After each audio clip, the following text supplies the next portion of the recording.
Everyone, আসসালামু আলাইকুম। আমি হালিমা আক্তার তমা।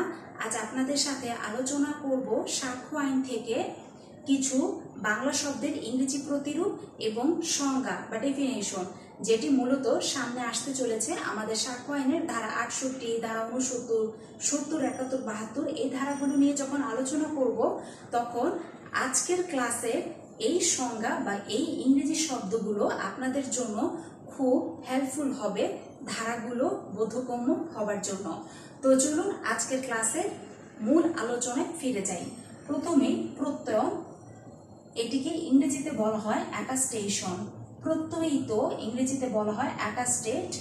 প্রত্যয়নকারী সাক্ষী ইংরেজিতে বলা হয় অ্যাটাস্টিং উইটনেস। জেনে নিলাম বাংলা শব্দের ইংরেজি প্রতিরূপ। এবার ডেফিনেশন বা সংজ্ঞাগুলো জেনে নেবার পালা। প্রত্যয়ন বা অ্যাটাস্টেশন কাকে বলে? প্রত্যয়ন হলো মূলত যখন কোনো ব্যক্তি কোনো দলিলে সাক্ষী হিসেবে স্বাক্ষর করে, তাকে বলা হয় প্রত্যয়ন করা বা অ্যাটাস্টেশন করা।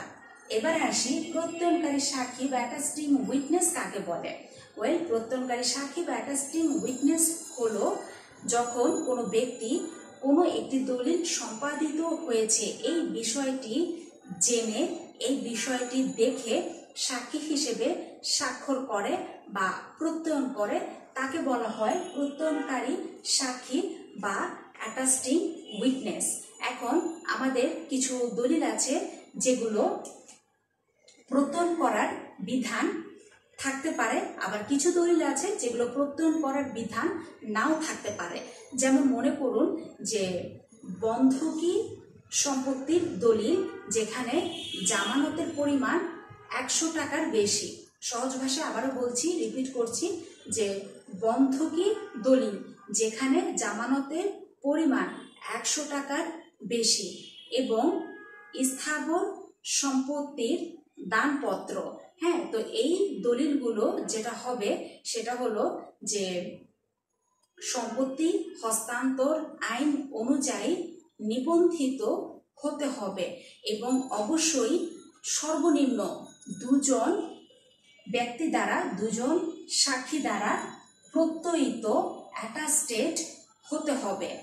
আর মনে রাখবেন যে কোনো একটি দলিল যেটি অ্যাটাস্টেশন করা, প্রত্যয়ন করা বাধ্যতামূলক, সেটি যদি প্রত্যয়ন করা না হয় তাহলে কিন্তু দলিলটি অবৈধ হিসেবে গণ্য করা হবে। তো এই হলো আজকের ক্লাসের ওভারঅল আলোচনা, প্রত্যয়ন, প্রত্যয়িত এবং প্রত্যয়নকারী সাক্ষী।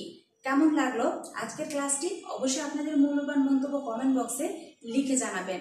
আর দেখা হবে আপনাদের সাথে আমার পরবর্তী ক্লাসে নতুন কোনো ধারা নিয়ে। সে পর্যন্ত সবাই ভালো থাকবেন, সুস্থ থাকবেন। খোদা হাফেজ।